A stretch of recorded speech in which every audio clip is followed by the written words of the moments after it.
All right, let's dive in. We're talking about something that's, well, it's deeply personal, but also super futuristic. We're talking about AI and mental health.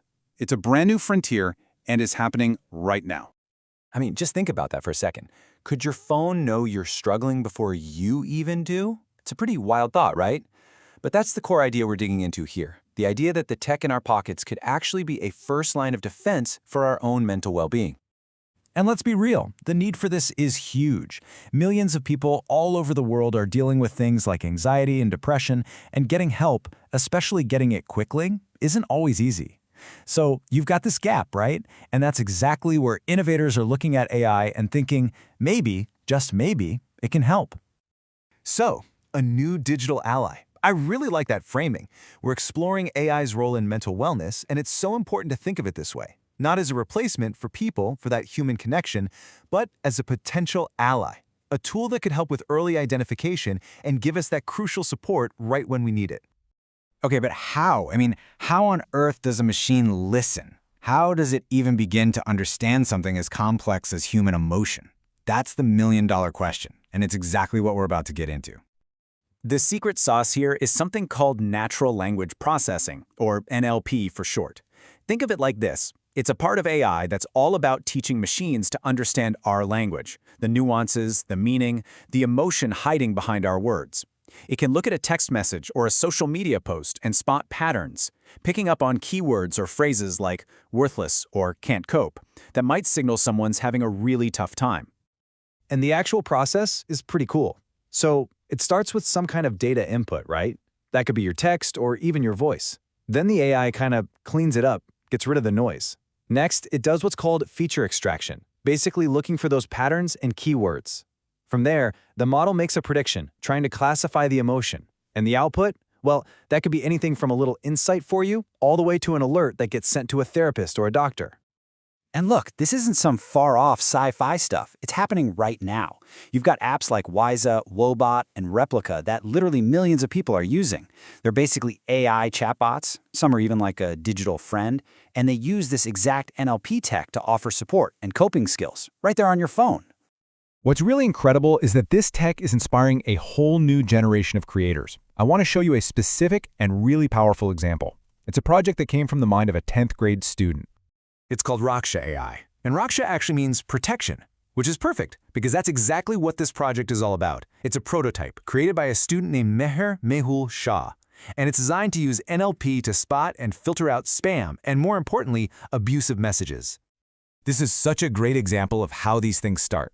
Right now, in its prototype stage, it can analyze a file of about 500 sentences and classify them.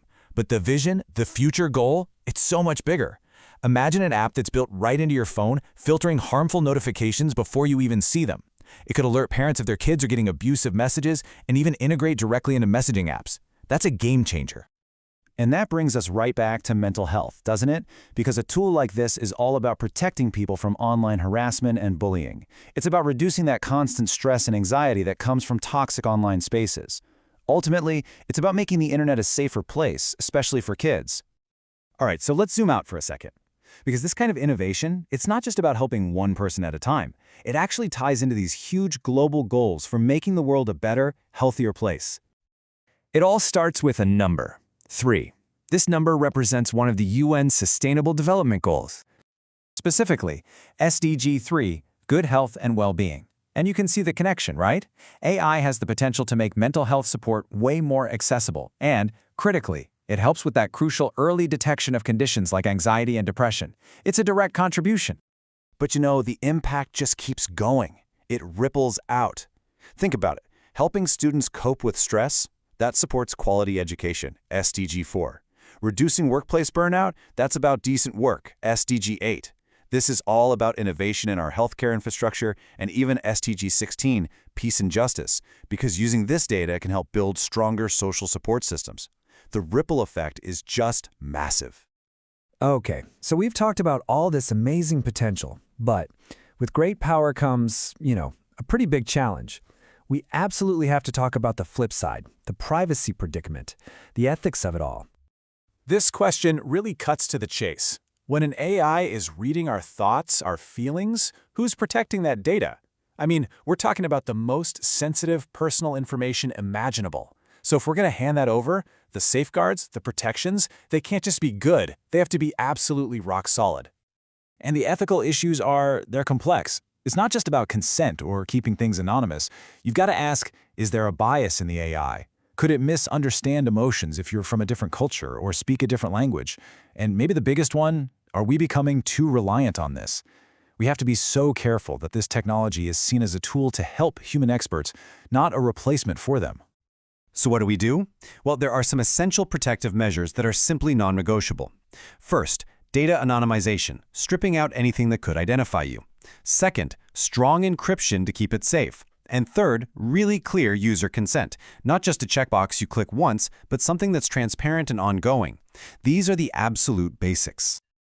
All right, so let's bring it all together. As we look ahead, what's our responsible future with this tech? It really comes down to one simple idea. This is a tool, not a therapist. Honestly, if you take away one thing from all of this, let it be this quote. AI is not a replacement for human therapists. Instead, it works best as a supportive tool. That's it. That's the key. Its power is in assisting professionals, families, us, not in replacing that human connection. And the future is really exciting. We're going to see smarter AI that can maybe analyze facial expressions or data from your smartwatch. We'll see models that are more multilingual and culturally sensitive. We'll see them integrated more deeply into our actual healthcare systems. But, and this is a big but, all of that progress depends on getting those stronger international privacy rules in place first. When you step back, the potential here is just huge. AI really could save lives. It could reduce the stigma around mental health. It could make care so much more accessible. But that potential only becomes reality if responsibility and ethics are at the heart of every single decision, every step of the way. So I'll leave you with this question to think about. We know AI can support our minds. We know we can build it to be smart. But can we build it with the conscience that it naturally lacks? That's the real challenge for all of us.